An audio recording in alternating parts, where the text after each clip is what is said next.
Here we are. G'day, everyone. I was just watching the end of the New Zealand under-20s against France under-20s semi-final. Kiwis are winning 36-24 with a couple of minutes to go. A great turnaround from the Kiwis there, if they can pull that one off. The French under-20 team bet us 55-20 something last time out. So this is a good turnaround by the boys. And let's hope they can get across the line. I think there's only a minute to go in that game. So all good to go. There we go. Okay, I'll just wait a couple of minutes, see if anyone else is going to join. I think we've got about 4 people watching at the moment. Welcome. It's my first. It's actually not. It's my second attempt at doing one of these YouTube live things. Had a few technical problems, and unfortunately, I got the same thing again today. But I'm gonna kick on today and just go with it. I'll see if I can sort this thing out another time, because I can't read any comments, or I can't see any comments. Let me put it that way. So if you are writing comments in the chat, please do so. I'll respond to the comments after the live. But I've got a technical problem, and I'm going to push on because I don't want to cancel this one as well. It's got 4 or 5 people joining us right now, which is great. Welcome across the world. Welcome to Cancun. Another glorious, spectacular day here. I'm sitting inside with the air conditioning on. It's too hot to be out by the park at the moment. So I've taken the lazy route. And I thought what I'd do is every Monday now I'm going to do a recap of the international games across the world from the weekend. So give you my views and opinions. We'll have a look at the final scores. We'll talk about what's gone on in those games, not only the ones that you've got your favourite team in, but also other games that you happen to watch. And, of course, this weekend we had lots of exciting rugby going on. There were some really great games across the world this weekend. And once again, it just really shows the level of rugby where it's at in the men's game in the 15s at the moment. There's some fantastic players across all nations. Some of the results were a little bit surprising, I'd say. That's my first kind of comment. But if you had a look at my predictions, I wasn't too far wrong on some of the games. In fact, I think I got one score correct. Got the Lions at 48 points. And unfortunately didn't get the Aussie-New Zealand team score right, but they didn't score any points at all. So what I thought I'd do is go through the games, talk about it from my perspective, let you know what I thought how the teams are performing at the moment. And then, as always, on my channel, welcome your comments. So as I say, I have got a technical problem with the chat here. I can't see the chat on my end. So just make your comments and I'll make sure I get back to them all after the end of this live stream. So we'll just go over that, and I'll keep working to fix this because I'm not too sure why it's happening. Anyway, let's get on with it. So the first game I watched in the weekend, probably like many of you, was the game between Fiji and Scotland. And seems like ages ago now, but it kicked off at 10 p.m. here on, Friday night, my time. And I was really interested to see this one because if you'd watched the previous game between Scotland and Fiji, you saw the Scots have a narrow win over the Maori All Blacks, and that was a really good game. And they were hanging on in the last minutes of their game. I thought the Maori All Blacks were going to come back. So I was really interested to see how Scotland were going to play this game. They were travelling to Suva in Fiji, which is a difficult place to play in with the humidity and the heat over there. Very different than playing in Whangarei in New Zealand the week before.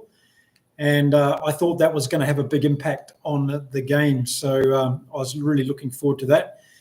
And then Fiji, well, they almost took down Australia. In fact, in my opinion, they deserved to beat Australia the week before. They were much more enterprising in that game.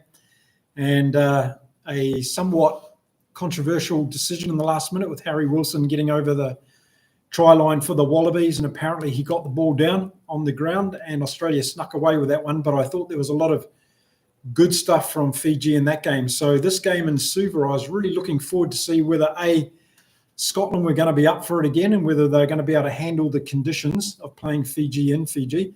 And secondly, whether or not Fiji, whether or not Fiji were going to be able to replicate that form that they showed against the Maori All Blacks. Against the Wallabies.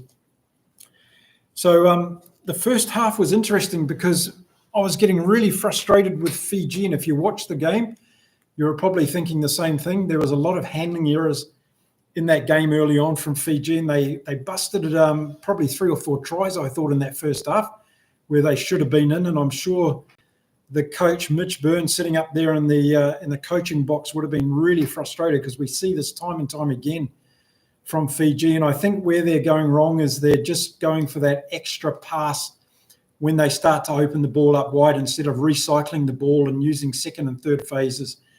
And that was the disappointing thing for me. And we've been seeing this in Fiji rugby for the last 40 years. It's been the same old thing. They just want to play that enterprising game all the time, which is fine. But that last pass, they're not prepared to recycle the ball and give it another go. And that was the big element that was missing. And they really had the Scots on the rack in that first half, I thought. And if they'd got a couple of more tries, they would have been way out in the distance, and Scotland wouldn't have had any chance at all coming back in this game. So some really good play in the first half, I thought, from Fiji. Kura Volley at number 9, the halfback, he gives me goosebumps at times. He can be all over the place and he can do some brilliant things. He's not consistently good, but he can be good on consistent basis sometimes, if that makes any sense, which it probably doesn't. But I thought he was having a relatively good game. But Mata at number 8 was the star for me in the first half for Fiji. He was enormous in the breakdowns, and he was up against it. He had Richie and Daj and Cummings and Gilchrist there to take care of. And it was extremely difficult for the Fijian forwards, I thought, to be able to get on top of the Scottish pack, but they did a really good job in maintaining them for the most part. So I thought that was a really good effort from Fiji. So we went to half-time in that game, and it was 15-7 to Fiji in the first half. And I think they were good for that, but I was expecting a Scottish comeback early in the second half, but it never really came. And I think the Fijians got the wind between their sails in the second half, and they really went on, and the crowd helped them out a lot, of course, being at home in Suva.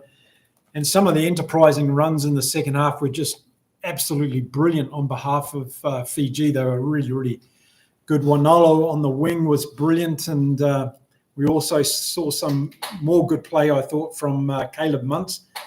He's a very good number 10. He hasn't really recaptured the form that we saw from him last year, and also the year before the Rugby World Cup. He was playing really, really well, and unfortunately got injured, of course, and wasn't in the Rugby World Cup, Caleb Muntz, for Fiji. But he's just starting to get back into good form, and he's got to be wary, I think, with his kick strategy. Sometimes in the games, he makes a little bit of a incorrect decision when it comes around his kicking, Caleb Muntz. But he's a good number 10 for Fiji. Steadies the ship on occasions, which they need to do, and he helped them in the beginning of that second half. So I was impressed with him. But Fiji turned on the afterburners in the second half, and they really went for it. They could have got 3 or 4 more tries. Again, their handling errors at specific times of the game, and this is the problem they have when they come up against the top teams in world rugby. And let's not forget, Fiji's ranked number 9 in the world as of today. So they're doing a good job. But to get them up to where, I guess I compare Fiji a bit to Argentina. Argentina have really kicked on in the last few years and become one of the top, 4 or 5 or 6 teams in the world, whereas Fiji hasn't really taken it to that next level. And that's the frustrating thing with Fiji, I think, in terms of there's no doubt they've got the ability, and we haven't yet seen a coach that can go in there and balance up that state of mind with Fijian rugby, right? It's about allowing them to be their natural athletic selves, but putting structure into the game enough that they can take on the top teams around the world. And that's really the challenge of anybody that's going to go in there and coach the Fijian team. And Mick Burns trying to do that now, and we're seeing some results of it. But again, you could see he was pulling his hair out during that game in the weekend because of that reason. I always say, I often say to myself, I'd love to see Rassie coach the Fijians, Rassie Erasmus, because I think his style of coaching would be very detrimental to the Fijians, and I think he could make a significant difference. And having a world-class coach like Rassie go into Fiji and changing them around, I'm sure he could help them get to that higher echelon of world rugby. So anyway, that's a dream that I would have one day, to see Rassie coaching the Fijians. So final score, 29-14 to Fiji over Scotland. They were very good for that win. This will give them a lot of motivation, I think, because they had that good game against Australia that they lost in the last minute. Then they had this good win against Scotland. So I think Fiji are going to be on a bit of a roll now. And if they can just remove those basic errors from their game, I think that they can make it into the top 6 in world rugby if they really are able to do that. And I'd love to see that. For the sake of Pacific Nations rugby, I'd love to see the Fijians up in the top 6. So there we go. That was the first game I watched. Thoroughly enjoyed it. Thought Scotland did very well. Horn came on in the second half. He did well. Darcy Graham, unfortunately, took one for the team and got sent off late in the game. That was fairly costly from the Scottish point of view, but there was a lot of good things. Redpath was good in this game as well. And I think we've got enough young guys coming through in Scotland that Gregor Townsend's going to be able to take this team somewhere in the future. And there was some really, really good play from Scotland. I think they did get beaten by a better team on the day. They did run out of a bit of fuel there in Suva in those tough conditions and that hard ground. And they made some silly mistakes from time to time when they did that, have the ball in hand as well. But I think it's a great thing that Scotland went to Fiji. I think that's great for world rugby. As I say in a lot of my videos, I love the fact that these smaller nations are having the bigger nations, tier 1 countries coming down and visiting and touring, and I think that's great for rugby. So hats off to everyone involved in that series. I think that was really, really good. Okay, then the next game I watched was the British Lions against the Australia-New Zealand invitation team, and this was always going to be a bit of a barbars type game as far as I was concerned. I've been really impressed with the British and Irish Lions so far in this tour of Australia. I think they've gelled together as a group. You can really see that with the different teams that Andy Farrell's putting out, and I've been very impressed with the way that they've been playing. They've got so much power, and when that bench comes on in the second half, it really takes their game to another level that none of the teams have been able to stay with at this stage. But in saying that, there are some opportunities, I think, to beat this British and Irish Lions team. And I just think that, and I've made my case known recently on my channel about this, that I'm extremely disappointed in Rugby Australia in regarding this tour of the British and Irish Lions to Australia. This tour was scheduled back in 2023, so they've had 2 years to plan for it. And Rugby Australia only gave Joe Schmidt's team one warm-up game, and it was against the Fijians, which is no discredit to Fiji, but they're not exactly the type of team that I'd want to play against in heading into a British and Irish Lions series at this caliber, because you've got more of a demolition derby kind of game against Fiji than you have a real structured and organised game that I think the Wallabies needed. And unfortunately, they didn't get that in Newcastle in the last weekend. So I think Rugby Australia has done Joe Schmidt no help at all by the way they've scheduled this tour of the Lions. The Lions have had 5 games. They've got their combinations right. They've got their acclimatisation to Australia right. They've got their players. Unfortunately, a couple have been injured. Of course, Elliot Daly's gone home, which is a shame. But they've got such a big squad, and they've got such a good squad, and all those players have had a chance to play, and Owen Farrell came in and had a bit of a run on the weekend as well. So I think this is a huge disadvantage to Australia. I'm quite annoyed about it because I'm so much looking forward to this test series.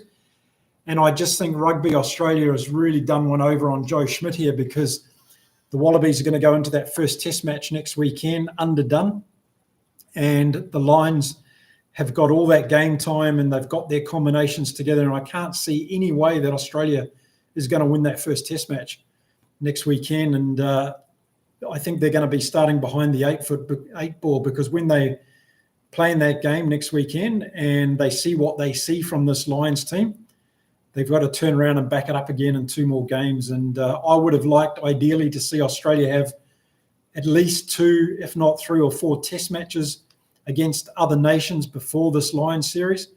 I think that would have given Joe Schmidt the opportunity to get his players right for this game, both mentally and physically. But I think when they run out on Suncorp Stadium next weekend against the British and Irish Lions, they're going to be the underdogs, no doubt about it. And I think the Lions are going to hit the ground running, and I can see a pretty comfortable win for the Lions in this game. I think Australia will probably hang with them for 20, 25 minutes, but at the depth of the Lions team. Anyway, this hit out against the Australian-New Zealand invitation team in the weekend was another opportunity to see the Lions play really well again. Hugh Jones has been really big on this tour. I've enjoyed watching him play. But I think Gibson Park and Finn Russell are going to be the 9 and 10 combination. Mitchell's played well, I think, throughout this tour so far. But another scoreline nearly over the 50 points, 48-0. And the impressive thing from the Lions in this game was keeping the Australian-New Zealand team to 0. Although when you watch the game, there was really not too many opportunities for the Australian-New Zealand team. Their backline combination was more about Lamapi, going busting forward and trying to get through the first line of defence. And David Havili was, well, as far as David Havili goes, I think he gave me a lot of reasons to understand why he's not in the All Blacks team. Yeah, he did a number of errors in the first half in that game, and I wasn't very impressed with his performance.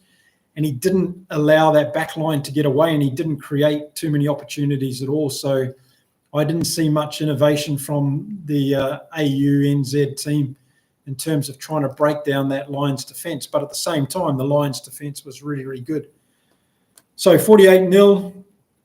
The Lions got a great hit out again. They showed to Andy Farrell, I think now we're pretty much going to be set on who's going to start that first test. And I'm not going to give you all my picks in this particular video, but I will make a video in the coming days with my selection for the British and Irish Lions to play in that first test match against the Wallabies. But I am predicting early on this week, I am predicting a comfortable win by the Lions in that first test match, despite the adrenaline that's going to be in the Australian camp. I just think the fact of their lack of games together versus the Lions combinations over 5 games so far in Australia, that's going to be the difference in this particular first test match. And then we'll see how Australia responds to that. So that was the second game I watched, the Lions against the Australian-New Zealand invitation. And then it was off to Wellington for New Zealand versus France. And the All Blacks had intended to come out and play some open flowing rugby, and that's exactly what we saw in the first half. And if you watch my prediction video, I was talking a lot about some of the players I was going to watch in that game. I wanted to see how the bench in particular were going to work for the All Blacks.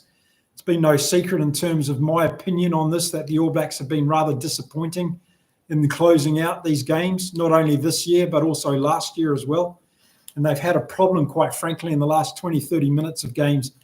So I was looking forward to seeing how Karefi was going to come off the bench, and Finau as well. I was disappointed in their impact to some degree in Dunedin, so I was looking for that in this game. I was looking to see how Beauden Barrett was going to go, particularly around his kicking strategy in this game. And whilst I was looking forward to Caleb Clark coming out, we ended up with Narawa and Rieko Ioane on the other wing and Jordan at fullback. So that was a bit of a shame. And I've heard that Caleb Clark's going to be out for 4 to 5 weeks with an injury that he sustained before that game. So that's a little bit disappointing for the All Blacks. Anyway, I thought the All Blacks kicked off pretty well. France had the good part of the game in the first opening 1 or 2 minutes, but then the All Blacks got settled and they got into their work, and Ardie Savea was the captain. Some people have said in the comments on my review of the game that I'm throwing Scott Barrett under the bus. I'm not saying that. I think Scott Barrett's been playing really good rugby this year, no doubt about it at all. But what comes into mind for me is his leadership, and it just seems to be a different level of energy in the All Blacks when Ardie's the captain. And that doesn't mean necessarily that Ardie's doing a better job, but it seems to me that he's able to get that group of players, and I think it's by the way that he's very visible in a game. Ardie, once he gets his head forward and he starts moving, his own game to another level, then everybody else can see it. It's one of those things, isn't it?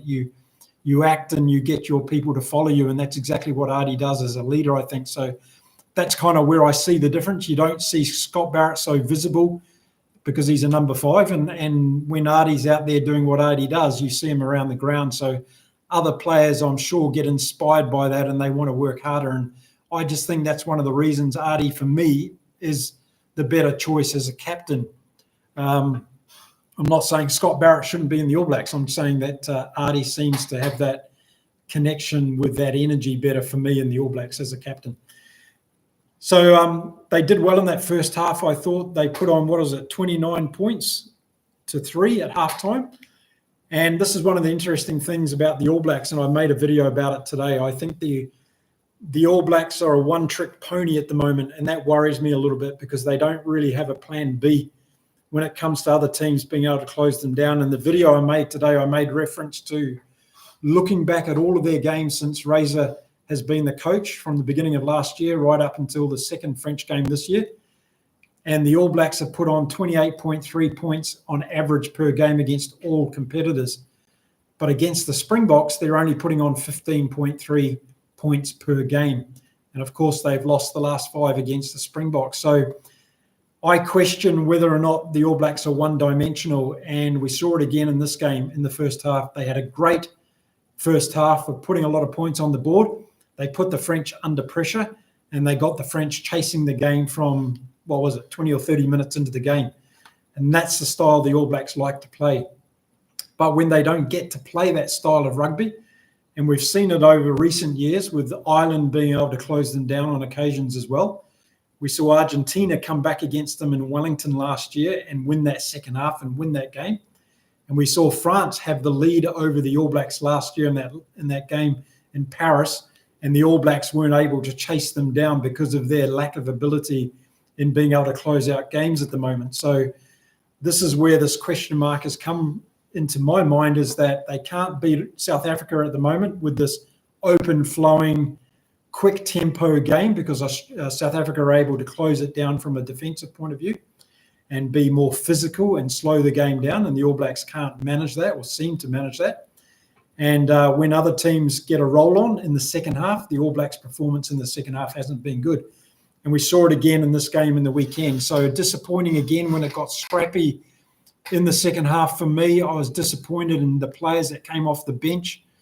Finau and Karevi haven't done it for me in these 2 games so far. And also coming off the bench, the front row, whilst they've been stable, they haven't taken us to that next level. So the bench for me is not having that impact for the All Blacks. And that last 20 or 30 minutes of the game is so vital. So my question that I'm asking is, if the All Blacks want to play this open, expansive game, and we all realise that no team is able to do that for 80 minutes of a rugby international, what are they going to do for that other period of the game where they're either not connecting the passes or the defensive line is too good? There needs to be a plan B, and that's what I'm not seeing at the moment from the All Blacks. And I think Razor needs to sit down with his crew and have a good look at this and think, okay, when we're up against the best team in the world, which we've lost 5 in a row against, what are we doing to make it look different? And I don't see the innovations like we're seeing coming out of South Africa with the All Blacks in terms of being able to change the look of the game at different parts of the game when the All Blacks' primary focus or strategy is not working. So some people made a comment that, well, Artie's the leader. He didn't settle them down in that second half. That's a fair point, I think. But at the same time, you've got other leaders in that group, such as Beauden Barrett, Cody Taylor. Those senior players should have also stepped up and said, okay, guys, we need to try and change the way we're looking at this game right now. And for me, that didn't happen between the All Blacks and France in the weekend. So it's a question mark for me as we're continuing this season on. I want to see whether or not that changes. I think we've got Hamilton coming up this weekend. Is Razor going to make some significant changes? Well, I think he's going to have to, because he's got some injury concerns. And if you haven't already heard, Tupou Vai is going to be out this weekend. We've also got Patrick Tuipulotu that's not going to be there this weekend, and Will Jordan's not going to be there this weekend either at the moment. So here we are on Monday my time, Tuesday in New Zealand, and we've seen those injury concerns already. So Caleb Clark, as I said, is out for 4 or 5 weeks. Tupou Vai didn't pass the HIA, so he's got a concussion issue that he's going to be dealing with. And 2 knee injuries, one to Patrick Tuipulotu and one to Will Jordan. So there is going to be a different look at the All Blacks this weekend, and Ruben Love's going to come in for sure, no doubt about it. And we're going to have to see what other replacements. So this is an opportunity now for Razor to go, okay, we've won the series against France. What are we going to do in this game against France on the weekend? Is it a time to experiment with quite a lot of players and give them this international experience like we're seeing, for instance, from Rassi and from Italy and from England and from Argentina? All these other teams are giving a lot of players the opportunity to show what they've got. And I think because we've seen 2 test matches against the French so far in New Zealand with a similar team that hasn't really worked in the second half, then I'm calling for some changes that I'd like to see. And I'll put together a video with my team lineup that I'd like to see come out on the weekend for New Zealand in Hamilton. So keep your eye out for that in the next couple of days, and I'll put that out. So final score, All Blacks 43, France 17.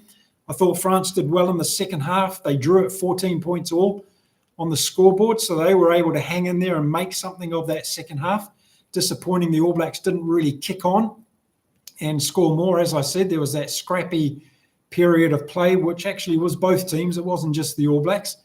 But, the All Blacks are not showing us that they can close out games in that last 30 minutes, and we need to be able to do that to beat the very, very best. So good performance, though. It was much improved, as I call. I don't want to be all negative about the All Blacks. That's not what my intention is. I just want to be providing, I guess, constructive criticism. And I read a lot of this in the comments that I'm seeing on my channel as well. So it's not just me that's thinking the All Black bench is not delivering as yet, and some of those other positions as well. Okay, so after that one, I watched the Japan versus Wales game from Japan. That was an exciting game, and if I do have any Welsh people watching this video today, well done. Congratulations, the monkey's off your back. It was fantastic to see Wales get up and win, and what I loved about that game is it was super close again. What was it at halftime? It was 21-10 at halftime to Wales. And Japan came storming back in the second half. And I'm really impressed with what Eddie Jones is doing with this Japan team. I don't care what you say about Eddie Jones. He's an absolute enigma in the rugby world, isn't he? And he's done it again in Japan, or he's doing it, I should say. He's turning this team into a really good rugby team. And that guy Riley in the midfield, he's really, really good for this Japan team, and he's got some really good pace. But it's not just the white boys, I'll call them, in the Japan team, or the other foreigners. It's a lot of the Japanese players are doing very well. Their halfback, I think, is really brilliant. And I'd like some of the other halfbacks, particularly Cortez Ratama, to take a look at the Japanese halfback and just see how quick he is in getting the ball out, and the speed of pass is fantastic.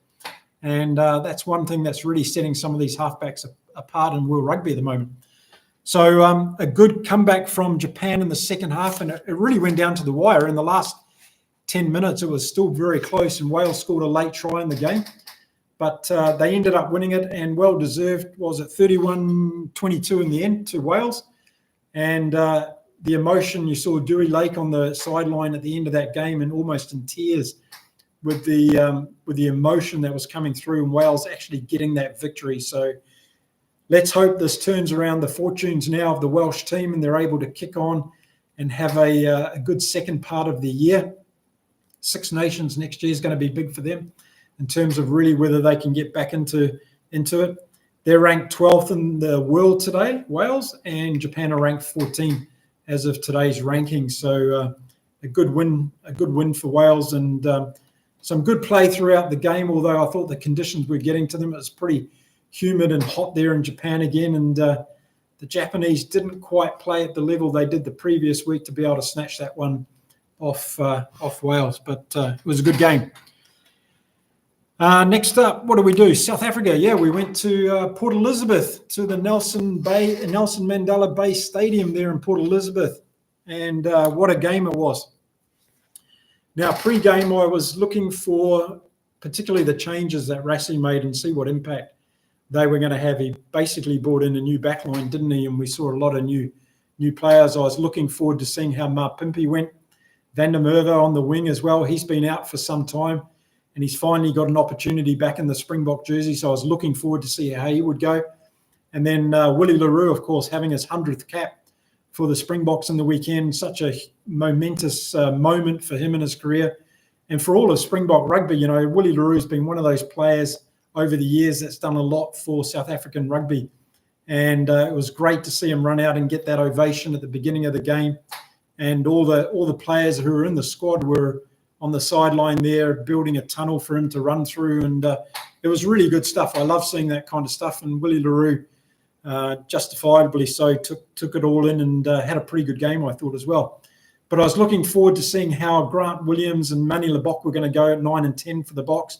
And also Andre Esterhuizen outside of him in the 12 jersey. That was going to be interesting to see how that pan out, because we're used to seeing Diolandi and Jesse Curl, right? So it was good to see this new combination coming in. And then in the forwards, I was looking forward to seeing how the front row would go with Thomas du Toit in there starting the game. Oxenchair was on the bench for this one for the Springboks. So I was going to be really excited about this, but the Springboks really got into it after the first couple of minutes. Italy, I was hoping that we could see another defensive game from them like we saw in the first game. I think South Africa worked them out a little bit more, and I think with Manny Lebok in there, we saw some good kicks early on. Grant Williams' kicking was very good as well, very directional. He gave Edward van der Merwe the opportunity to get under the ball and compete, which was different to the first game, and I think that really put Italy on the back foot. Also missing from Italy was Lorenzo Canoni, their number 8, who played an enormous game in the first game, and they really missed him, I thought, in the second game. But South Africa really leapt out of the blocks, I should say, and hit the ground running in this one. And once the forward domination started, then we could see the work of Grant Williams. And what was it, 8 minutes into the game that Grant Williams went over and scored that fantastic try. And this is what Williams brings. And I'm going to say it now, but Grant Williams was my player of the weekend. And the reason was that he's come back from a serious neck injury. He's been out a couple of times because of this neck injury. So it was great to see him come back and put himself on the line literally in this game. And he did some really, really brilliant things. And I think it was his pace from number 9 that helped the Boks settle into this game. So the forwards did their part, no doubt about it. Ruan Norkia was very good at lock. He was getting some good line-out ball. Salman Morat, as many of you mentioned in the comments, I tend to agree with you. I'm not sure why he's in a Springbok jersey still. The Springboks have got much better options available to them. And he was disappointing with some errors in that first half in particular. And I thought Marco van Staden was starting off very, very well in this game. He had a good start to this game. And it was fantastic to see Peter Steph du Toit back in the Springboks this weekend. He's one of my favourite players across the world rugby. And he just brings that extra height and pace, and particularly in the breakdowns, he was doing some enormous work in there off the ball this weekend, and that was really helping South Africa stay on the front foot. And Jasper Wiese, while he had his little moment in the game there, and I don't want to talk too much about that, but he actually started off the game very well in putting his power into the game. So once the Boks forwards got that under control, I then thought Grant Williams was able to do his stuff. And his combination with Manny Lebok was really, really good in terms of getting the ball out. His decision-making on when to run, when to kick, and when to pass was very good. He was right on point with that, I thought, Grant Williams. And then Manny Lebok was able to take it from there. So can I say Grant Williams made Manny Lebok look good? Well, in some ways he did, but I think Manny Lebok still had to execute, and his long passes in particular were on point this weekend. Did a very, very good job. So I would have been happy with Manny Lebok's performance if I was Rassie this weekend. I thought he did a really good job. Andre Esterhuizen was big, wasn't he? He went in there and did some of those kind of Bundyaki kind of runs, destroyed the Italian defence, got across the game line, got the ball back, and enabled the South Africans to keep that momentum going forward. So 24-0 at halftime. There was no doubt about the result of the game, but again, were South Africa going to be able to kick on in the second half and really put it to bed? And this is probably where South Africa and New Zealand got a similar state at the moment. There's that period of the game where they tend to go off the boil a little bit. And it was interesting because both had significant leads in their respective games this weekend. And then after half time, they both seem to be scratching a bit more for their form and maybe pushing the pass too much or trying to do too much with the ball. And I think that was the case with the Box as well in the weekend, that they just tried a little bit too hard early on in the second half, and that caused them some problems. So that'll be an area that Rassie looks at and tries to get right for their next game, because I think in terms of, you keep building on all of these performances, then ultimately you're going to end up having a very, very good season. So I don't want to be critical at all on the Springboks in terms of that, but I think if there is an area of that they take away from this particular game, it's going to be their discipline. Too many penalties, too many yellow cards, and Jasper Wiese's brain fade was not warranted. So I think they need to look at those areas, how they come out in the second half and play the game, particularly when the bench comes on. And a bit like the All Blacks, the bench, for me, just carried on the momentum the forwards already had in the first half. So there wasn't a huge increase in performance, I thought, from the Box bench when they came on. And don't forget, we saw Oxenchair in the first half. He came on after 30 minutes, and we got rid of Thomas du Toit, who went off. So yeah, a really good performance from the Box. 45-0 in the end. Italy, disappointing. Gabisi at halfback played well. He fought all game, trying hard. Dari at number 10, he had a good game. We're not seeing Menoncello out in the midfield get enough of the ball. And when the ball did go wide for the Italians, particularly to Liner on the wing, they didn't have the opportunity to really get the ball over the top of the Springboks defence, regather the ball, and then put pressure on to get points. So that was disappointing. And the Italian forwards, well, they were definitely outplayed again this weekend by the Box forwards. And missing Lorenzo Canoni, I thought that had a really big impact on the Italian squad this weekend. So good win to the Box. They'll be looking to go up that next level of game. It's going to be really interesting to see what Rassie does now with selections, because we did see Sasha Feinberg and Gomazulu come on in the second half to play a bit of a cameo. But Mani Lebok played really well, I thought, throughout this game. So who are we going to see in that 10? And we're going to see Andre Pollard back again. Going to be interesting. Let me know in the comments what you think about Rassie's decision around that 10 jersey this year. Okay, so that was that game. And then a game I didn't see much of. It was the Ireland versus Portugal game. Ireland ranked 3 in the world at the moment. The Portuguese ranked 18. And that game was played in Lisbon over the weekend. And it was a record score to Ireland. They led at halftime 54 points to 0. And they kicked on to win 106 points to 7. And some might say, well, what do you get out of that kind of game? Well, the Irish, like a lot of other teams, they're using a lot of their development players and experienced players, but they also had a very good team on the park, I thought, in that game. And they still had to execute. So they were able to run in, 12 tries or 13 tries against the Portuguese. And they were able to keep the momentum going in that game. So 54 at halftime. 106 at full time. Fantastic win by the Irish. And I'm sure that's got Andy Farrell's attention down there in Australia. And I'm sure he would have been happy with a lot of the players in the Irish team that were able to go out, play that type of game, score a lot of tries, but keep the game going for 80 minutes. And I think if anybody was capable of doing that this weekend and should get a pat on the back, it was the Irish team. And, okay, they were playing Portugal, but as we've all seen, Portugal have played some good games of rugby over the last few years, so I wouldn't put them down as easy beats still. But on this occasion, Ireland had a very, very good win, 106 points to 7, the first Centurion Test match of this season. Will we see another one? Okay, so that was that one. And then next up was Uruguay against Romania. So if you haven't watched these two teams play recently, you probably should dial into one of their games. They're very entertaining. Romania is ranked 21 in the world today. Uruguay is ranked number 17.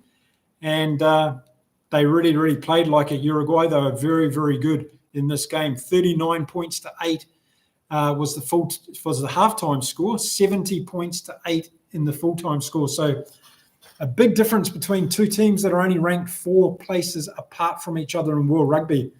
And I thought Uruguay were really, really good in this game. They played a good open game of rugby. Their passes were sticking. They were able to be very good on the execution level. So it's all very good if you're getting a lot of possession, but if you're not able to equate that into points, I think it can be disappointing at times. So this was a really, really good game by Uruguay, and it's going to be good to see what they can go on and do in the rest of the season. I'm going to have a look at see who they're playing this year. I'm not too sure of their remainder games, but let's see if they're coming up against somebody that's going to give them a tighter game than that one. And then the last of the main games that I watched in the weekend was Argentina against England. Fascinating, this series has been down in Argentina. England won the first game last week, and I made mention of it on my recap show last weekend. England played very, very well, I thought, last week. They were able to control the game very well. George Ford was good in that game. And Argentina were missing some of their top players who did come back for this game this weekend that was played in San Juan. But we were 17 all in the second half, very late in the game, and it was a game of chess between these two players. And it was a really good example of what I was talking about before, about the All Blacks being able to find a different solution within their game. I thought both Argentina and England were doing this. They looked at how the game was going. They were looking at how some of the things weren't working on their respective sides, and then they changed it up. So in the second half, we saw England using George Ford more with tactical kicking. That was really making a difference because it was enabling the English back three to get forward and to have an opportunity to compete in the air against Argentina. And they were winning a lot of that competition. So that was really good from England, I thought. And then in the last part of the game, they started spreading the ball wide again and looking for a tiring Argentinian defence. And it ended up paying out in the end of that game. They ended up winning it by 22 points to 17. So a late try by England in that game got them across the final line. And they wrapped up a 2-0 series against Argentina in Argentina, which is a really, really good outcome for Steve Borthwick and that team. And I've got to say, I was really impressed with England on this tour to Argentina. I thought they did some really good things as a developing team as well. There's a lot of their top players missing out of this team. Van Poortweg was back in there. George Ford had an outstanding series. I haven't always been a big fan of George Ford. I think he kicks too much, but he really controlled the game really well in the weekend, and in particular in the last 20 minutes of that game. And he did some really, really good territorial things on behalf of the English. So probably one of my teams of the weekend, England. I think they played really good rugby, and to beat Argentina at home in that manner, in such a tight, intense battle, I think that was a great outcome for the England team. And to get their superstars back into this team, they're going to be dangerous this year. So they're ranked number 5 today in the world, and Argentina's ranked number 7. So Argentina, I think, will be disappointed. 2 games at home and losing both of those to England. They should have won at least one of those games, I felt, but they just weren't connecting. Albanaz was missing from number 10, and I think he's such a really important part of that Argentinian team, not only from his kicking point of view, when it comes to penalty goals and drop goals even, but also from the way that he distributes in that back line. And I mentioned in my video last week, Santiago Carreras at number 10 for me doesn't work in terms of this Argentinian team. He takes too long to make decisions, and sometimes he makes the wrong decision on a number of occasions. So again, Carreras at number 10 was found out a little bit in this game. I thought he went off towards the end of the game injured. He's big on defence. He throws himself on the line. There's no doubt about it. But when the Argentinians have ball in hand, the decision-making for me sometimes around Carreras is not quite there. And that showed again in this game against England in the weekend. So a really good performance. If English fans are watching this video, well done. I thought it was a great series against Argentina in Argentina. It was well played by Steve Borthwick. This team looks like they're very well coached, and they're able to get out there and execute on the field. And some of these young players that are coming through, really, really good standouts. But we saw the likes of Cunningham South again doing some good stuff. Spencer was good at halfback, I thought, also in this game. And Freddie Stewart had a good series at fullback, getting under that high board. And George Ford and him were having very good combinations when it came to getting up under that high board. So Freddie Stewart was doing good. Henry Slade didn't play in that other game. He got injured in the second one, did all right in the first game. And, overall, I was, as you're probably hearing me say, England, I was impressed with England this weekend. So that was that game. And then in the next game, which I saw a little bit of, was Spain against the United States. Spain's ranked 15 in the world, United States 16. So these two teams are really, really close to each other. And this was an amazing game because it was 0-0 at halftime, 0-0 at halftime. And then in the second half, Spain put 31 points to 20 on the United States. So not good for USA rugby, fantastic for Spanish rugby, another win against a good rugby team. And Spain are really going to be continuing to climb themselves up the rankings of world rankings because there's a lot to like about the Spanish team. And I really love the way they played in the second half. They were very, very passionate, but they also executed on some of their tries very, very well. USA let down in the forwards, I thought, in the second half. And, just disorganisation in their structures a lot around the USA team. You see with their backline moves, the players are not moving into a position of opportunity. They're just basically running all kind of line and line, and they're not looking for an angle through a gap or something like that. But this is what we see with this level of nations within World Rugby. So a good win by Spain there. And then the other result, which surprised me to some extent, was Belgium had a win over Canada in the weekend by 25 points to 18. Canada led that game 13-12 at halftime, but the Belgians came home in the second half, which was a little bit surprising. So Belgium, a good win against Canada. So we'll see how far Belgium can go in World Rugby. So there we go. That's the recap of my games. And from all of those, it's pretty hard to pick a player of the week because there was a lot of good performances. I thought George Ford did really well for England. He controlled that game really, really well. But in the same game, we saw great games from the likes of the Argentinian Gonzalez. Matero was having a really good game. Montoya, their captain, always has a good game for them. They were playing really, really well. And then if you look in the South African game, you got Van der Merwe, who scored a couple of good tries and was really good in that game. Grant Williams, though, was the standout for me in the weekend. I just thought the way that he played for South Africa in that first 20 or 30 minutes of that game enabled them to really get on the front foot. After the forwards were able to consolidate their power and strength over the Italians, Grant Williams was fantastic in terms of making the right decisions at halfback, whether it be run the ball, pass the ball, or make a run, as he did and score that great try in the 8th minute of the game. So if I was to pick one player over the weekend, it would be Grant Williams, I think, for South Africa. But other notables, we saw Duhan van der Merwe score 3 tries for the British and Irish Lions in their game.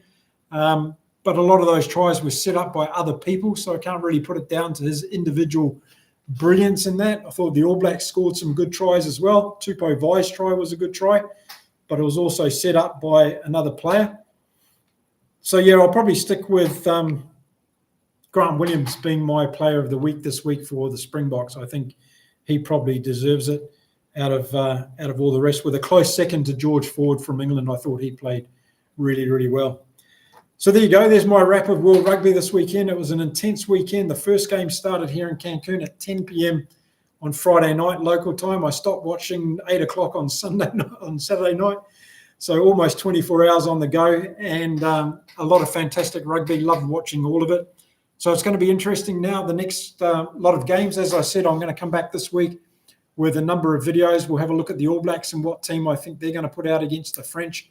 Some more things to talk about. And then we've got the first Lions versus Australia game next weekend. That's probably going to be one of the really big games for us to all watch next weekend. I think it's going to be very interesting to see whether or not the Wallabies can hit the ground running in that one.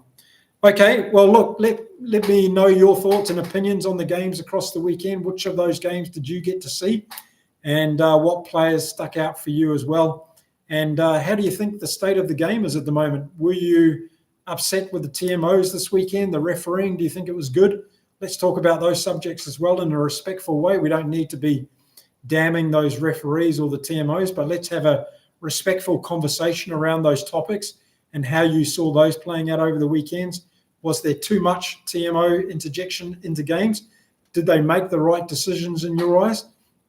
And did we see the pace of the game being played well across the weekend? I saw that most referees that I was watching in all of those games were trying to keep the pace in the game.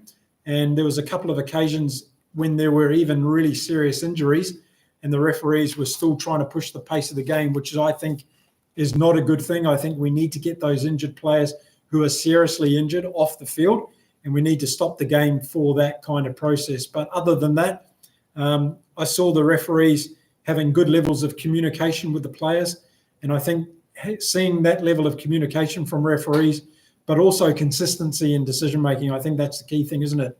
Are we seeing the same penalties for the same reasons across all games? And I don't think we're there yet, but I think we're starting to see improvement across there.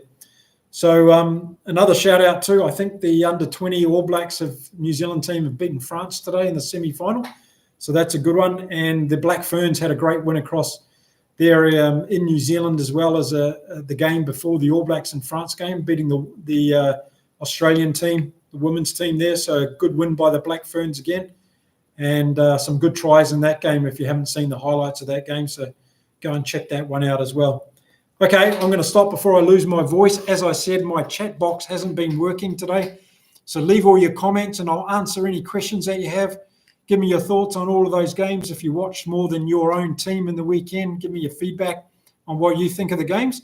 And I'll see you all again really soon as I put out some more videos this week about the games we've got coming up next weekend. Thanks for tuning in today, everybody. Appreciate you being here. And I'll see you again soon with Inside Rugby with Mark. Until then, stay safe, stay well, keep enjoying your rugby. It's time to say adios from beautiful Cancun. See you later.